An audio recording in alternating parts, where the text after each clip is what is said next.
Hello, BookTube, and welcome back to Summer of Sport. This is the last day of Summer of Sport 2024, an inaugural BookTube event created by Mark at Booktime with Elvis to get us all to pay a little more attention to a kind of writing that usually gets stinted on BookTube and off. Not in the sales, but everywhere else. And that is sports writing of one kind or another, either fiction or nonfiction, any kind of sport in any time period. Uh, I'm one of the co-hosts of Summer of Sport, and I have had a great summer exploring this area of writing, which I also stint. I also tend to stint it, except for the major attention-grabbing stuff.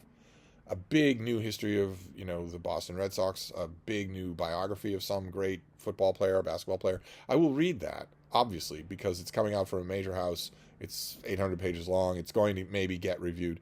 But the rest of it, there's a huge amount of it, a huge number of layers of it that I don't pay any attention to usually, or not much attention. Uh, there is, for instance, no sports category in my epic year-end Steve Reads Best and Worst Books of the Year. So Summer Sport really added a lot. I've learned a lot. I've encountered a lot of authors. I've found a lot of great stuff, and I've also been subject to rabbit holes. My picks of the electronic books that I've been picking, because like a civilized person, I mostly read electronic books. My picks have been noticed by the various algorithms, and those algorithms have suggested things to me. And if that's true, well, one suggestion has been more prominent than any other, and therefore my Summer of Sport 2024 has mostly been the era of gay hockey romance. I have no idea why. Maybe it's because I just started out that way and the algorithm just locked me in place. But I thought, what better way to end Summer of Sport 2024 than with gay hockey romance? So I read one last night. I read this, Crossing Blades by Hayden Hall. This is the first book in a series starring the Arctic Titans of Northwood University. So there's a whole bunch of stories on this team, but I've never read any of them. This is the first one. Uh, uh, I got the strong impression from this book that this author is beloved by his fans, but we'll get to that. This is the usual story. It's the story of star-crossed lovers, gay lovers revolving around a hockey team. Riley screwed up for his team. He screwed up in a fairly major way just recently, and now wants to make amends. He is the captain of the Arctic Titans, and he is absolutely focused on making amends for the screw up that he did off camera. We don't see it in this book, and also bringing them to glory, making them the best team in the world. He's absolutely intent on that, and nothing will get in his way. So you can imagine what happens at the beginning of this book. Yep. He gets a new teammate, Cameron, who was a former lover of his. They thought they were the love of each other's lives when they were freshmen, I guess, in college. And then Cam transferred, and that broke Riley's heart. And I know that if you're a reader of a certain age, say over 30, you're going to hear that description and think, all right, so Cam transferred, and then what? Slept with Riley's father, and then killed him, and sent Riley the severed head? That must account for Riley's strength of emotion on the subject, because otherwise what we're talking about is just a breakup. We're just talking about a breakup. How important can that be? How can that create Ahab levels of resentment and emotion in someone only a few years later? But it turns out that's all there was. They just broke up. Just Riley's really focused. You have to understand that. So when Cam is suddenly in team conferences, when Cam is suddenly naked and rippling in the team shower, all of a sudden the monomaniacal team captain focus of getting the Arctic Titans all the way to the championship is intensely frazzled. And the whole book is full of will they or won't they. Are they going to address this? Are they going to hiss and spit at each other? Or are they going to gradually, is their affection going to gradually reconnect, reignite? And it was all well done. It was really well done. It was smoothly handled, wonderfully paced. Dialogue's a little thin, a little predictable, a little too forced slangy, but the rest of it, really well done. Of course, this takes place in the same kind of backdrop fantasy world as most of the other gay sports novels that I have read in the summer of sport. That fantasy being that the world of professional sports is not intensely homophobic. It is intensely homophobic, but the fantasy here is the same thing as like the TV adaptation of Bridgerton.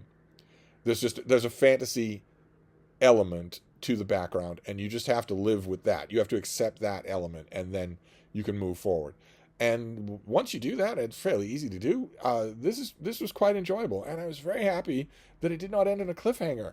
A number of gay hockey romance and other gay romance novels that I've read have ended on cliffhangers. I realize that if you are an indie author, that makes some sense. You want to lock in your audience.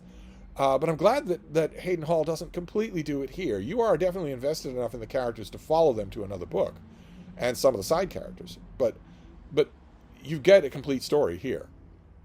I got the sensation, though, this I believe is the first Hayden Hall novel that I've ever read. I got the sensation that he has the indie world publishing experience down, because it's a different kind of experience than mainstream publishing. In the indie world, you've got to carefully build an audience. You should carefully build an audience. You're not expecting that your audience is built in by your publisher, because you're your publisher. You've got to build an audience, and you've got to be in a kind of dialogue with them. They've got to like what you do, or they won't buy it. It's not a question of them buying a New York Times bestseller or buying what's on the new release of their Barnes & Noble or their Borders, because your book's never going to be there. So that relationship is very interesting to me and very important. And I don't know anything about this author other than the sense I got off the page, but I get the strong sensation that he has done that with his readers. And that I wouldn't be surprised if they are at the point now where they will buy anything he writes, which is great. That is great. He is pleasing them. He's giving them exactly what they want, and they are supporting him by him doing it. That is a wonderful relationship.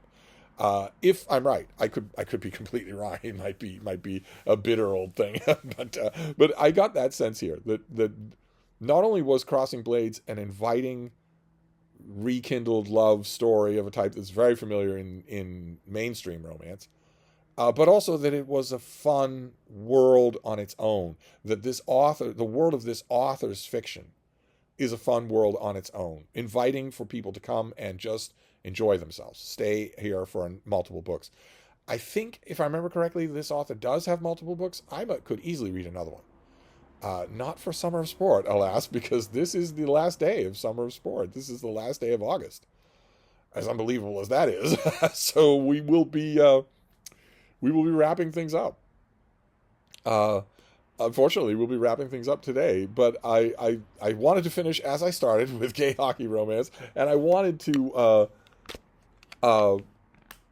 thank Mark for inventing the event and for inviting me to be a co-host. But I also wanted to express again my happiness at how it turned out. It turned out really well. I really, really enjoyed the reading experience that I had for Summer of Sport. I wasn't expecting that. I was kind of expecting that I wouldn't read many books, and that mostly they would be rereads of big, well-known books, sports books that I have read, and I didn't mostly do that. I mostly read new stuff and loved it. So I had a wonderful time. I'm hoping that this will induce me to include more sports writing in my reading, even outside of the Summer of Sport. But I hope you had a good time too. This was a lot of fun for me, but I'm going to wrap up the event for now, and I will see you all if there's a Summer of Sport next year. Thank you, BookTube.